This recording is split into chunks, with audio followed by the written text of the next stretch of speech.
Hoy ya el último sábado de este mes de mayo. Ya se fue este mes. El tiempo transcurre pues rápidamente. Una semana difícil. Una semana a nivel mundial muy complicada, ¿no? Todo lo que ha acontecido es algo difícil. Difícil de creer, difícil de explicar. Y es algo que desafortunadamente esta generación la caracteriza, ¿no? La violencia excesiva, cosas que son impensables en lo que hoy se ha vivido durante esta semana.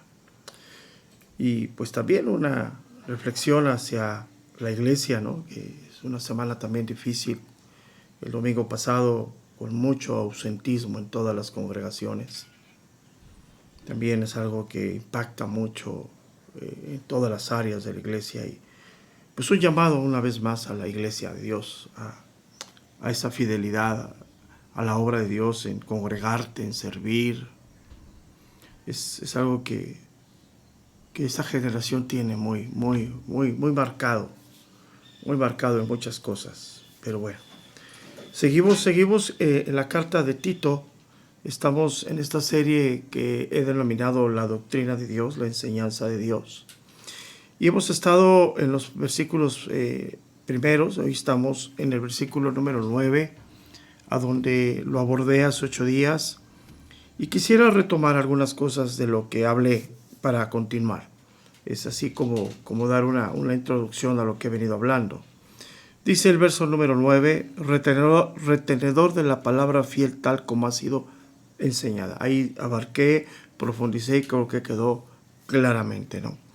Dice, para que también pueda exhortar con sana enseñanza. Aquí quiero reafirmar porque esto es fundamental. Son las dos caras de la moneda, ¿no? Las dos caras de la predicación. La exhortación y la enseñanza. Eso es algo fundamental, ¿no? Son las dos partes esenciales del ministerio que ningún ministro, ningún pastor o maestro de la palabra debe de rehuir, de hacer a un lado. ¿Sí? El pastor debe tener la capacidad, decía yo hace 8 días, de alimentar a las ovejas y de, obviamente, pues oponerse a los falsos maestros. Pero retomando lo que dice aquí, esta expresión dice exhortar con sana enseñanza. Esta palabra exhortar, sí, viene de una palabra que el mismo Señor habló acerca de esta palabra y que tiene el sentido de consolador, consejero. Habla del Espíritu Santo, ¿sí? Habla de esa parte, ¿no? Y es la obra de Dios. La obra de Dios nos consuela, nos enseña, pero también nos exhorta. Es algo fundamental, algo que tenemos que entender. ¿Por qué? ¿Por qué es todo esto? ¿Por qué lo reafirmo? Porque hay que entender algo real, verdadero en nosotros. Todos nosotros, todos. Aún si el mundo más, hoy aún los creyentes estamos enfermos, por decir algo, de moralmente. Tenemos conflictos morales en nuestra vida, fuertemente. ¿Sí? Entonces, el obispo, el pastor, tiene que exhortar, tiene que enseñar con Biblia en mano, con los principios de Dios, bajo las doctrinas establecidas en la palabra de Dios.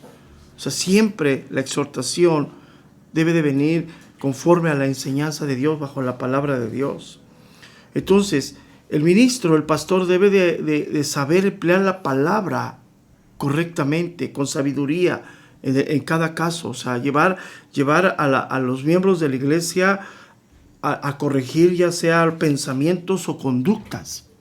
Eso es fundamental. ¿Por qué? Porque, insisto, una de las cosas que debemos de reconocer seriamente es que tenemos una incapacidad para muchas cosas. Tenemos problemas serios morales, tenemos problemas serios de conducta, tú y yo y todo creyente. O sea, es lo que estaba yo hablando al principio. Hoy vemos cómo la maldad del mundo llega a hacer ese tipo de atrocidades impensables, ¿no? Impensables totalmente. Entonces, aun cuando nos convertimos, traemos toda esa malformación, traemos todo ese conflicto. ¿Qué tiene que hacer el ministro a través de la palabra? Exhortar y enseñar con sana enseñanza. Y es algo fundamental, ¿no? Porque hoy en la actualidad, ¿sí? Se entiende que la sana doctrina solamente debe ser una doctrina ortodoxa, una doctrina bien trazada. Y sí, es fundamental. O sea, la enseñanza debe de ser fiel a la revelación, a la palabra de Dios. Pero la doctrina, o sea, la palabra ortodoxa, la exhortación, debe traer la capacidad de enseñar, debe la capacidad de sanar. Sanar nuestra alma, ¿sí? Sanar nuestras conductas. Es como si verdaderamente, o sea, lo estoy hablando de esta manera, como si verdaderamente estuviéramos enfermos, ¿no? O sea, cuando vas al doctor es porque estás enfermo, ¿no? Y el doctor tiene que mandarte medicamento para quitarte esa enfermedad. Es lo mismo que es la palabra de Dios, ¿sí? Entonces, dice que el ministro debe de exhortar con esa sana enseñanza, con la Biblia en mano, ¿sí? Para que la sanidad sea eficaz. La enseñanza debe traer ese contexto, ¿sí? Entonces, es algo fundamental, algo que tenemos que meditar mucho. Porque hoy, desafortunadamente, se han filtrado muchas enseñanzas heterodoxas. ¿Qué significa esta palabra heterodoxas? Que están en desacuerdo con los principios de una doctrina o que no siguen las normas o prácticas tradicionales. O sea, no están conforme a la palabra de Dios. O sea, toman la Biblia y la empiezan a utilizar para hacer prácticas que no son correctas. Entonces, es muy importante, ¿no? Lo que la palabra nos debe de hacer, sanar nuestra parte moral, nuestra parte espiritual, nuestra conducta, ¿sí? Y exhortaciones a la sana doctrina, en este sentido hay muchísimas. Primera carta de Timoteo, capítulo 1, del 9 al 11. Primera de Timoteo, capítulo 6, del 3 al 4. Segunda de Timoteo 4 a 3, lo voy a leer. Segunda de Timoteo 4 a 3 dice, porque vendrán tiempos cuando no sufrirán la sana doctrina, sino que teniendo comezón de oír, se amontonarán maestros conforme a sus propias concupiscencias y apartarán de la verdad el oído y se volverán a las fábulas. Entonces, la sana doctrina es algo que a veces no es cómodo escuchar, lo que Dios nos evidencia de nuestro pecado, pero es necesario, porque para que exista esa sanidad, debemos nosotros reconocer nuestro pecado, nuestras malformaciones morales y de conducta, ¿sí? Y así es Dios, o sea, Él pone en evidencia, ¿no? A veces nuestro pecado, nuestra manera, y es algo lamentable hoy, ¿no? Hoy recordaba yo que muchas personas anhelan la sana doctrina, pero cuando son expuestas a la doctrina que sana, que corrige, no quieren escuchar, no quieren renovarse, quieren seguir, pues decirlo de esta manera, como niños, quieren seguir con caprichos, quieren seguir con esa forma de pensar, ¿no? Hablarlo, por ejemplo, yo decía yo hace 8 días, hablando de la comida, ¿no? Al niño no le gusta la comida sana, ¿no? Si tú le dices, vamos a comer pescado y una ensalada, o le pones una hamburguesa de una comida rápida, pues ¿qué va a querer el niño? Pues la comida rápida. Así muchas veces estamos. Entonces, es muy importante, ¿no? Muy importante que entendamos. Dice 2 de Timoteo 3:16, dice esta escritura, segunda carta de Timoteo capítulo 3 verso 16, dice, toda la escritura es inspirada por Dios y útil para enseñar, para redarguir, para corregir, para instruir en justicia, a fin de que el hombre de Dios sea perfecto, eternamente preparado para toda buena obra. ¿Cuál es el propósito que le dice el apóstol Pablo a Tito aquí, en este lugar donde había muchos contumaces, habladores de vanidades y engañadores? Le dice que el obispo, el que va a establecer, el anciano, ¿sí? Después de que retiene la palabra de Dios, ¿sí? También con ese testimonio, con ese amor a la palabra de Dios que ya la hizo propia, pueda exhortar con sana enseñanza. Y esa parte es bien, bien fundamental, ¿no? La exhortación que debe de haber en la iglesia acerca de nuestras conductas, de nuestro caminar, de nuestra manera de conducirnos como personas, debe de ser esa exhortación vigente, fuerte con la palabra de Dios. Y llegamos a la parte final de este versículo y dice, y convencer, dice, para que también pueda exhortar con sana enseñanza y convencer a los que contradicen. Esta parte es importante, ¿no? ¿A qué se refiere la palabra convencer? Lo tenemos que tomar en el contexto correcto, ¿no? Viene hablando primero de retenedor de la palabra y de exhortar con la sana enseñanza. Viene hablando de tener convicciones plenas de que la palabra de Dios es suficiente para corregir la vida de las personas. Entonces, cuando habla aquí de convencer, se entiende convencer bajo los argumentos bíblicos. Y los argumentos bíblicos, cuando en el contexto correcto del inicio del verso número 9, habla de una persona que los retiene. ¿Qué quiere decir esto? Esa expresión habla de exhortar, de convencer con argumentos bíblicos, pero con una postura de seguridad, con una postura de decir, esto es lo que Dios dice, esto es lo que Dios habla, y bajo estos principios buscamos tu convencimiento. No es el convencimiento bueno, si quieres entenderlo, cuando quieras aplicarlo, cuando sientas que puedes hacerlo. No. Cuando habla de convencer, el contexto inmediato nos habla de la firmeza y de la seguridad de la palabra de Dios. Entonces, cuando dice convencer a los que contradicen, y es algo bien importante, ¿no? Esto está hablando de convencer y corregir, ¿sí? Esas personas que contradicen que la sana doctrina, contradicen los principios de Dios. O sea, no estamos hablando de posturas ideológicas, estamos hablando de la palabra de Dios. O sea, escuchan el mensaje, lo entienden, pero dicen no quiero, o sea, lo contradicen, ¿sí? Entonces, ¿qué es importante eso? Cuando habla entonces de convencer a los que contradicen, está poniendo en claro, ¿sí?, de reprender o refutar claramente el error que ellos están abrazando, inclusive que ellos mismos están enseñando. Ahora, aquí es una parte bien difícil, ¿no? Bien difícil porque cuando alguien tiene esa malformación de la palabra de Dios, es difícil que se desprenda.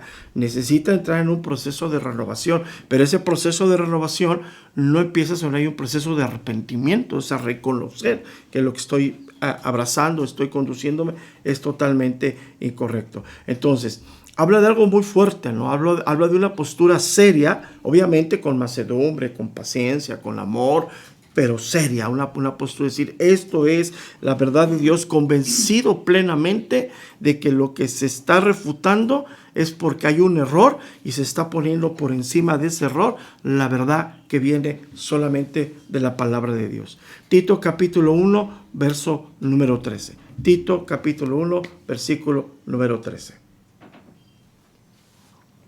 Dice, ese testimonio es verdadero, por tanto, repréndelos duramente para que sean sanos en la fe.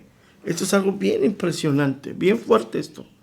Sí, porque cuando se llega a ese nivel de reprensión, decirle no, lo que tú estás interpretando de la Escritura, lo que tú estás intentando, argumentando lo que dice la Escritura, es todo lo contrario a la verdad de Dios, tienes que corregir y tiene que haber una reprensión firme, fuerte, basada en los principios. Ahora, vuelvo a insistir, firme y fuerte no quiere decir que no haya mansedumbre, que no haya dominio propio, que no haya esos rasgos del carácter correcto, ¿no? O sea, no estamos hablando de reprender duramente a golpes, a gritos, a insultos, no estamos hablando en ese camino, pero sí con una postura seria de lo que está argumentando esa persona. Decir, no, mira, lo que la Biblia enseña es esto. Y muchas veces cuando llegamos a ese punto no quieren ser corregidos, no quieren reconocer su error, reconocer vamos a ponerlo de esta manera, su mala interpretación de las Escrituras. Otro punto, 1 Timoteo 5:20 dice, a los que persisten en pecar, repréndelos delante de todos, para que los demás también teman. Otro de los puntos bien importantes, ¿no? Hay muchos que dicen, Es que ya no debe de decir nada, pastor. No hable de nada de esto, no mencione nada de esto.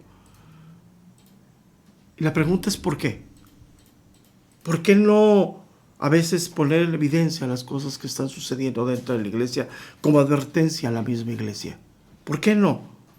¿Por qué no? Si la misma Biblia nos lo está diciendo. 1 Timoteo 5:20 dice, a los que persisten en pecar, repréndelos delante de todos para que los demás también teman.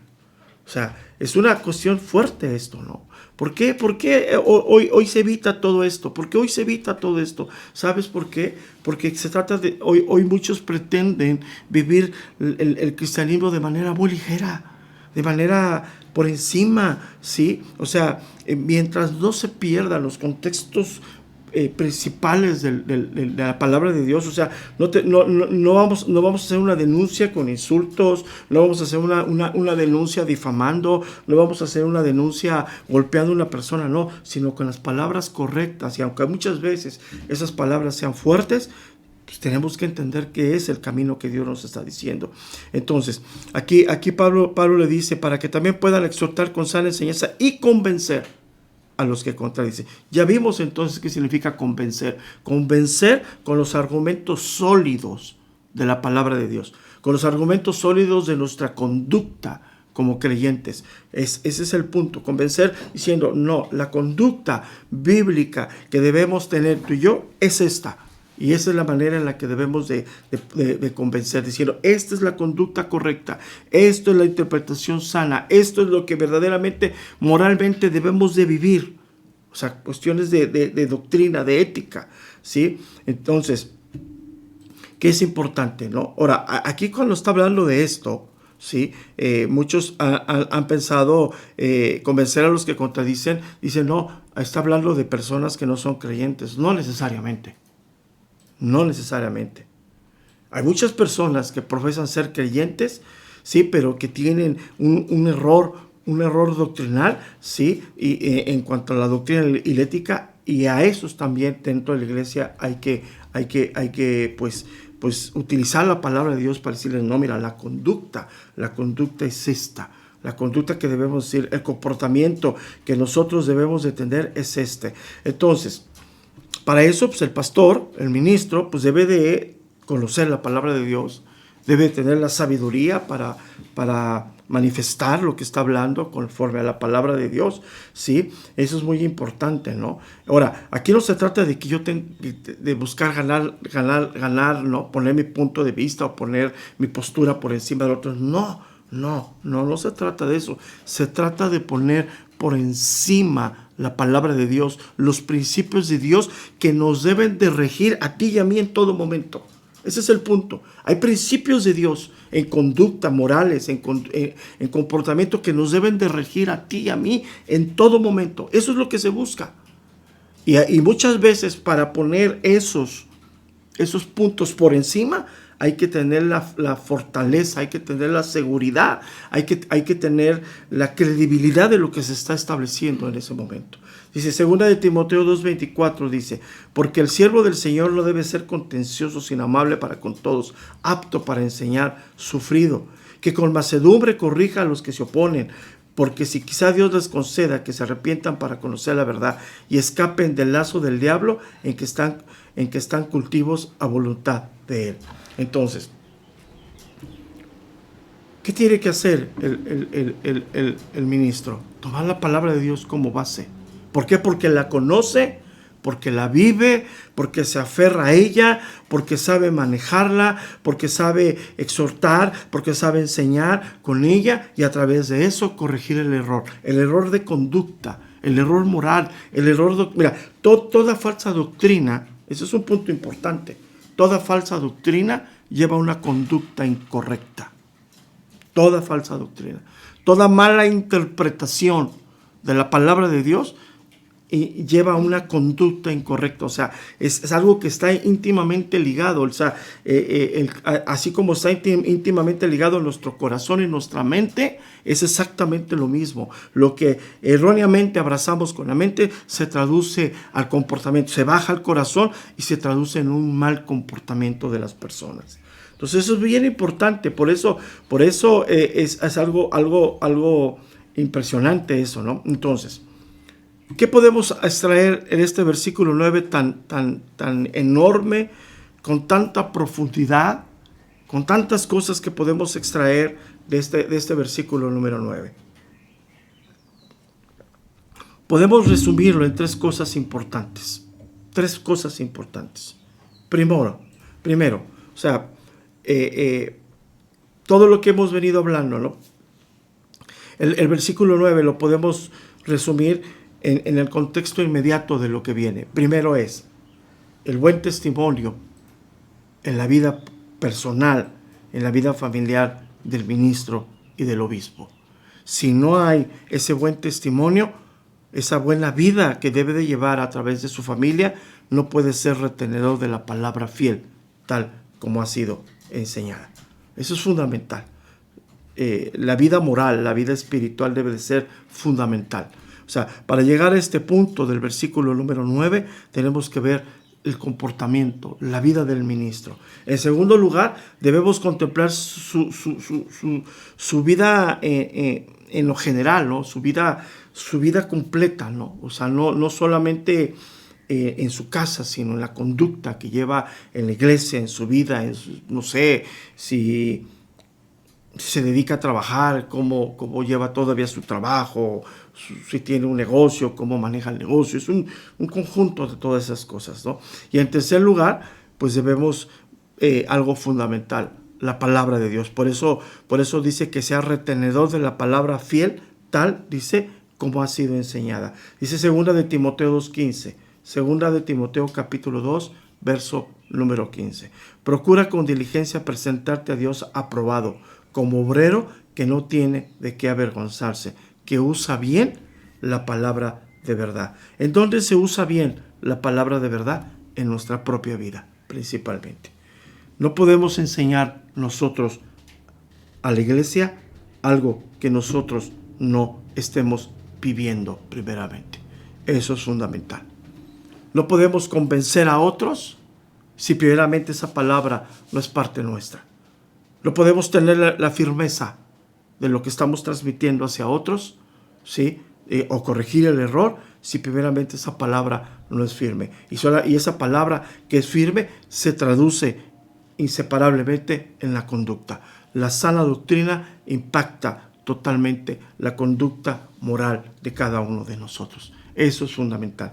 Cuando nosotros no tomamos la palabra de Dios como base fundamental para nuestra vida, toda nuestra conducta se ve impactada. Por eso cuando nos enfrentamos a cuestiones de corregir, a cuestiones de enseñar, somos diluidos en ese camino. No utilizamos la palabra con ese fundamento, porque para nosotros como ministros no es un fundamento. Titubeamos ante las situaciones porque primeramente titubeamos en cuanto a la palabra para nuestras propias vidas. Eso es fundamental. Entonces, es algo que hoy, desafortunadamente, como lo he venido diciendo, puede más el carisma que el carácter. Puede más lo externo que lo interno. Y como lo he venido diciendo en las últimas semanas, no es la idea desacreditar ni acreditar a nadie. Yo no soy quien, incapaz de ese punto. Nuestra propia vida, nuestro propio andar, nos califica o nos descalifica. Nuestra propia familia nos califica o nos descalifica. Entonces, cuando nosotros estamos titubeando en nuestra vida moral, en nuestra vida espiritual, en nuestra conducta, titubeamos en nuestra enseñanza hacia la iglesia. Cuando nosotros no tomamos el fundamento de la palabra de Dios para nosotros, primeramente, no lo puedo poner como fundamento a la iglesia. Por eso, cuando viene el consejo, cuando viene el reclamo, cuando se levantan aquellos que contradicen, que son contumaces, habladores, no los puedo yo enfrentar correctamente en los contextos bíblicos, porque la palabra de Dios no es un fundamento para mi vida espiritual y moral. Ese es el punto. Entonces, un punto importante para poder pasar ya a partir del verso número 10 acerca de los falsos. Porque ya aquí habló desde el versículo número 1 hasta el verso número 9 acerca del maestro, acerca del pastor, acerca del obispo, acerca de esos ancianos en los cuales Tito debería de establecer en Creta para corregir lo deficiente, corregir lo complicado, corregir lo que estaba sucediendo, ¿no? Dice el verso número 5, por esta causa te dejé en Creta para que corrigieses lo deficiente y establecieses ancianos en cada ciudad, así como yo te mandé. O sea, primero la corrección y luego, sí, el seguir en el trabajo, la continuidad. Primero se corrige y luego se continúa. Es algo fundamental, algo que nos debe de nosotros de llamar a la reflexión. Primero tenemos que corregir para darle continuidad a las cosas. Y una de las cosas que hoy Dios ha estado hablando mucho, la manera en la que hemos llevado la iglesia es de una manera incorrecta, de una manera muy americanizada. Así lo aprendimos, así iniciamos, con una manera muy americanizada, de muchos eventos, de muchos congresos, de mucha actividad, ¿no? Y no es así. No es así. El fundamento, y lo quiero repetir claramente porque no estamos nosotros descubriendo absolutamente nada nuevo. El fundamento de la iglesia es Cristo. Doctrinalmente, Él es la vida, de Él emana todo absolutamente. Pero de ahí se desprende algo donde se trabaja en la iglesia, que está conformada la iglesia, la congregación, en familias. Eso es fundamental. Todas las congregaciones están conformadas por familias. ¿Y en dónde se debe de enseñar a amar a Dios? ¿En dónde se debe de enseñar quién es Dios? En la familia. La congregación es un medio de gracia para reafirmar lo que se debe de hacer en cada familia. Entonces, esto es fundamental. Por eso, ¿y por qué hablo todo esto? Porque antes de llegar al verso número 9, habló de la vida moral, de la vida personal, de la familia, de lo que califica a un obispo y lo que descalifica a un anciano. Entonces algo bien fundamental, bien fundamental. Entonces, a partir del verso número 10, lo voy a introducir en estos 20 minutos que me quedan, 15 minutos, lo voy a introducir para que lo retomemos dentro de 8 días. El verso número 10 y el verso número 11 habla de obstinados y engañadores. Dice, porque hay muchos contumaces. Fíjate la palabra que utiliza, muchos contumaces, habladores de vanidades y engañadores, mayormente lo de la circuncisión, a los cuales es preciso tapar la boca, que trastornan, ¿qué trastornan? Casas enteras. Fíjate lo que estamos enseñando, ¿no? Enseñando por ganancia deshonesta lo que no conviene. ¿Por qué no dice que trastornan congregaciones enteras? Ya llegaremos ahí. Llegaremos ahí en una semana, a lo mejor la siguiente semana. Primero, una vez que ya he hablado de esas características, insisto, que afirman, descalifican al obispo, al pastor, ¿sí? Hablando del liderazgo de la iglesia, ¿sí? Empieza a hablar acerca de los falsos maestros. Una de las cualidades que ellos tienen, que tienen apariencia de piedad, o sea, aparentan ser creyentes, pero niegan su eficacia. ¿Cómo niegan su eficacia? Aquí es un punto bien importante. Tomando las mismas palabras del Señor Jesucristo. Por sus frutos los conocerás. ¿De qué está hablando? De sus propias vidas. Eso es fundamental, ¿eh? O sea, unos que andan en esos caminos se han hecho maestros en esconder su vida. Pero Dios no es engañado. No es engañado. Es fundamental esto. Cuando se niega la piedad de la palabra de Dios, la vida de piedad, que dice aquí, o sea, dice esta misma, en el verso número 1 dice Pablo, siervo de Dios y apóstol de Jesucristo, conforme a la fe de los escogidos de Dios, y el conocimiento de la verdad que es según la piedad, la vida piadosa, la vida conforme a los principios morales. Puedes ponerle ahí conducta que viene de Dios. Entonces, estos falsos, a partir del verso número 10, sí, lo primero que tenemos que entender que son conocedores de la palabra de Dios. O sea, había pasado aproximadamente de esta carta y que Pablo escribió esta carta, aproximadamente 20 años después del Pentecostés. Muchos de los cuales, judíos, habían creído en el mesiago de Jesús, en la muerte y resurrección de Cristo, en el Pentecostés. Y habían regresado a Creta. Pero habían regresado a Creta y a seguir con su modos de hacer las cosas. Su judaísmo lleno de mandamientos, de hombres, de preceptos. Y al parecer no había habido en esos 20 años un liderazgo establecido en ese lugar para reafirmar las verdades del Evangelio. Se había vuelto un caos. Entonces, cuando habla primeramente y estoy hablando acerca de esa apariencia de piedad, es gente que conoce la palabra de Dios, pero no la aplica a su propia vida. Y es algo muy grave. Porque esa parte lleva a una malformación muy fuerte.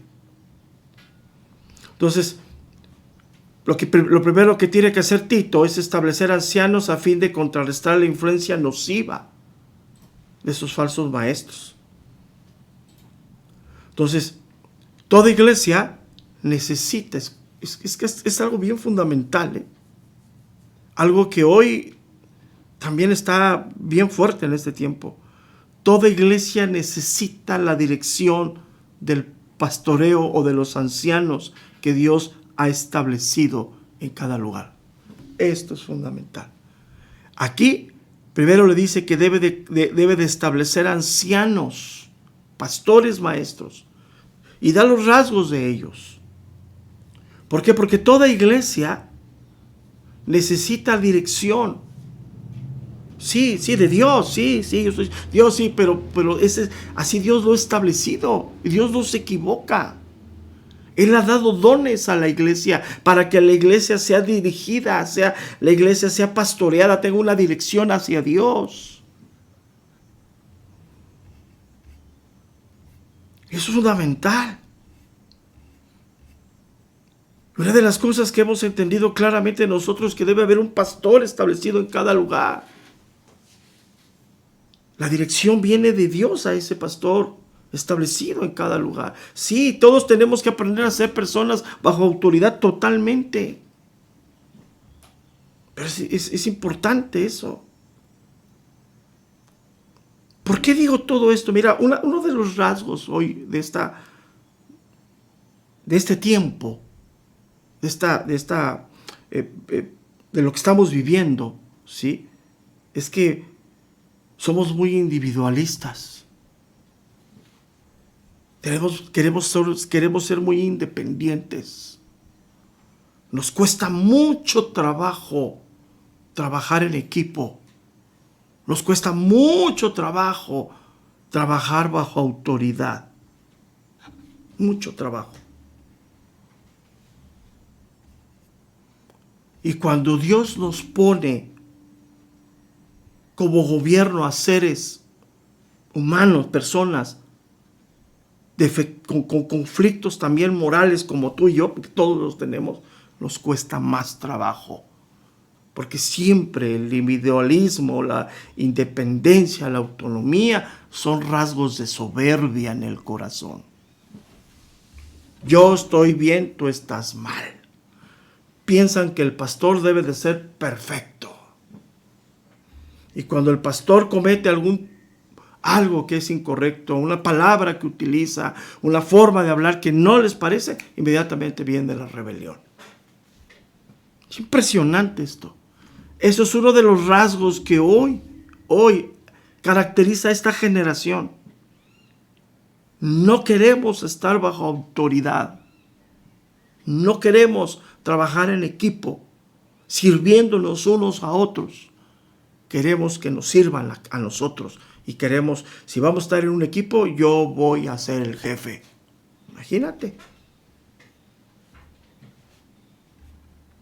Por eso Dios, conociendo nuestra enfermedad moral, de egoísmo, de vanagloria, nos mete un gobierno dirigido por hombres en las iglesias. ¿Por qué podía haber hecho otra cosa? Él es Dios. Y Dios por eso puso dones a la iglesia. Pastores.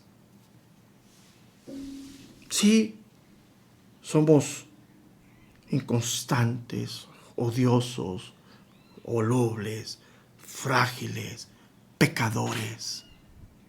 Totalmente.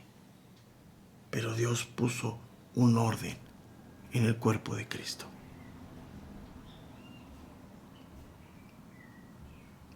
¿Y sabes para qué lo puso Dios? Porque si no nos sometemos a lo que vemos, olvídate que nos vamos a someter a lo que no vemos. Fuerte, ¿verdad? Y hoy una de las cosas que caracteriza a la iglesia moderna, yo le digo así, es la rebelión total. Hace poco hablé con unas personas que los mandó otro pastor de un ministerio conmigo, porque habían ellos tomado unas decisiones que no habían consultado conmigo como pastor de la congregación. Ellos recuerden que nosotros trabajamos por ministerios y hay pastores que están al frente de una congregación pero que llevan otros ministerios. Y los hermanos se involucran en los ministerios y rinden cuentas al pastor, sí, al pastor que lleva ese ministerio, pero también pues se tiene que tomar en cuenta al pastor presencial, el pastor de la congregación. Y ellos tomaron unas decisiones y acabaron yéndose, porque es un acto de rebelión total que empieza con cosas pequeñas. Ellos tomaron una serie de decisiones que no consultaron conmigo como pastor de la iglesia. Entonces, cuando empieza la función del ministerio y yo veo que no se está llevando conforme a lo que hemos establecido, yo hablo con el pastor responsable del ministerio y le digo, oye, está pasando esto, ¿qué sabes tú de estas personas? Y él los van a llamar, o él tiene una conversación con él. Y fíjate lo que contestó este hombre, que acabó yéndose. Dice, no fui con el pastor porque no creí necesario, porque yo me considero una persona madura. ¡Wow!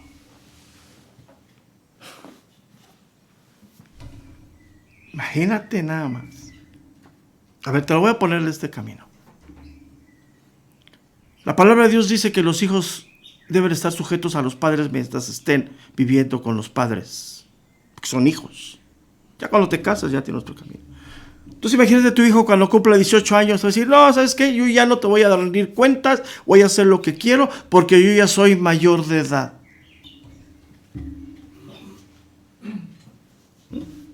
¿Cómo te quedó el ojo, hermano? Y así nos comportamos. Entonces ya cuando vienen a hablar conmigo me dicen, no, es que consideramos que no porque somos maduros.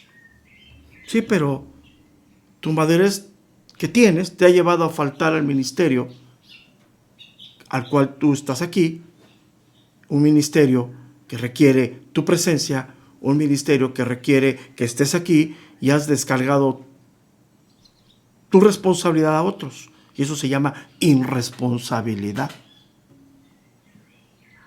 Si yo tengo mis responsabilidades y cuando yo descargo mi responsabilidad a otros, se llama irresponsabilidad de mi persona. Todos queremos ser usados por Dios, todos queremos ser bendecidos por Dios, ¿verdad? Pero acuérdate que todo tiene deberes y responsabilidades. Yo quiero ser usado por Dios, yo le doy gracias a Dios porque me da la capacidad y el conocimiento y me ha capacitado, me ha llamado para el ministerio, pero debo estar cada domingo. Esa es mi responsabilidad. Y debo de guardar mi vida, debo de cuidarme en todas las áreas de mi vida para estar disponible el domingo. Sí, me puedo enfermar, tengo derecho a vacacionar, sí. Pero yo el sábado en la noche no le voy a hablar a otro pastor y sabes que mañana no tengo ganas de ir o no pude preparar el tema, pues ve tú y hazlo tú. Porque eso se llama irresponsabilidad. Entonces, una de las cosas que hoy caracteriza a nuestra iglesia moderna es la falta de sujeción a la autoridad. Y quiero ser claro, establecida por Dios, no por nosotros. Yo se los he dicho muchas veces, en muchas cosas que hemos vivido. Perdón, hermano, yo no me puse. ¿Qué hacemos? Yo no me puse. Yo ni cuando Dios me puso como pastor ni siquiera entendía y sigo sin entender muchas cosas a las cuales tengo que hacer y tengo que ejercer.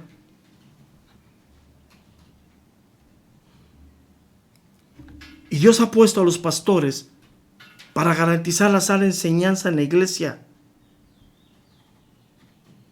para impedir la infiltración de ideas erróneas, como la que te acabo de decir. Ya soy maduro, voy a hacer esto y no voy con el pastor. Fuerte, ¿no? Sí, acabaron yéndose. Todo, dice la palabra, que el pecado se concibe y da a luz. Así es, hermanos. Ahora aquí hay algo bien fuerte, ¿no? A Timoteo le dice que hay algunos falsos maestros, y en Creta dice que hay muchos. Y ante el problema hay que tomar decisiones. ¿Por qué? Porque estas falsas enseñanzas era un fenómeno serio que estaba trastornando casas enteras. Y hoy es una cosa seria. Hay una de las enseñanzas más destructivas de la iglesia moderna, es que puedes vivir como quieras. La gracia de Dios está para que tú hagas lo que quieras. Una de las falsas enseñanzas fuertes de la iglesia también es que tú no tienes deberes ni responsabilidades con Dios ni con la iglesia, que puedes amar a Dios pero despreciar a la iglesia. Fue lo que me dijo. Lloré a Dios. ¿Y cuándo viniste conmigo? No, es que soy maduro, pastor. Wow.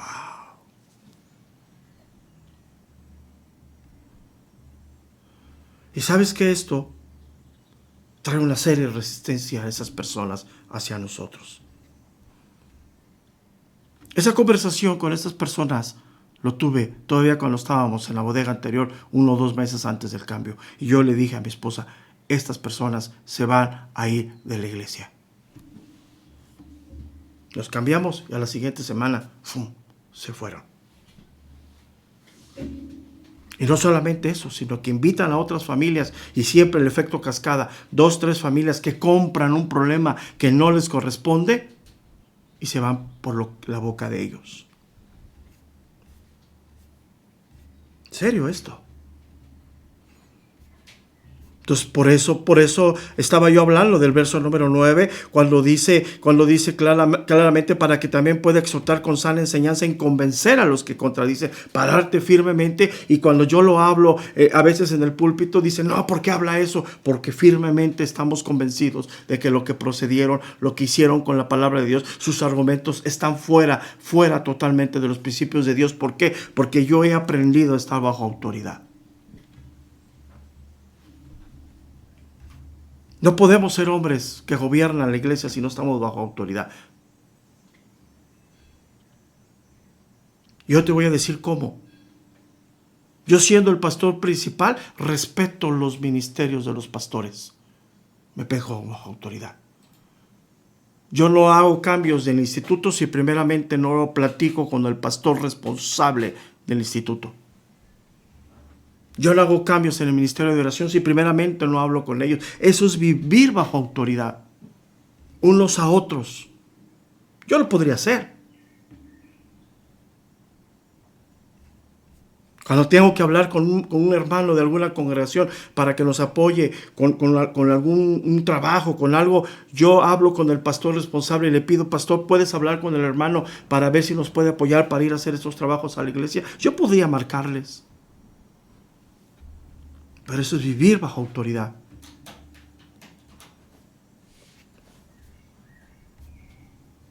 Entonces, siempre el tiempo nos gana. Es una buena introducción, ¿no? Porque hay mucho que extraer de aquí. Insisto, hay que reflexionar. El mundo no quiere autoridad. ¿Y la iglesia?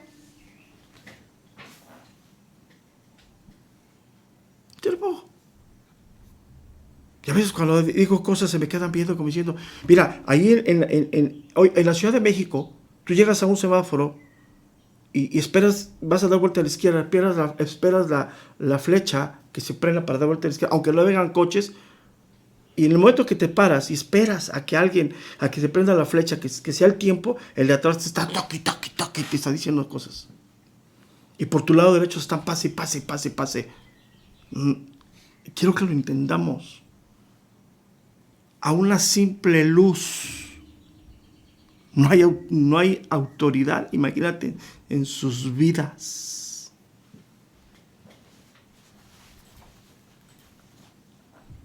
Ahí en la avenida Tláhuac y Ganaderos ha habido accidentes espantosos. Yo hablé con muchos hermanos que ponían sus coches en las esquinas. Les dije: hermano, si algún día no quieres encontrar tu coche en cachitos, quítalo de ahí, porque aquí se dan cada rato. Imagínate. Pero sin embargo hay que reflexionar mucho. Porque aquí, insisto, y con esto voy a terminar, no está hablando de personas que no conocen de Dios. Porque cuando habla el verso número 10, está hablando de personas que conocen la palabra de Dios y lo utilizan bajo sus propios conceptos. Como acabo de decirlo, soy maduro y no necesito venir a hablar con el pastor. Ok. Como siempre, es un gusto estar con ustedes, un gusto a través de este medio seguir trabajando. Seguiremos con estos medios híbridos en lo que va de este año. Recordemos que la pandemia no ha terminado. Hay personas dentro de la iglesia que están contagiados de COVID.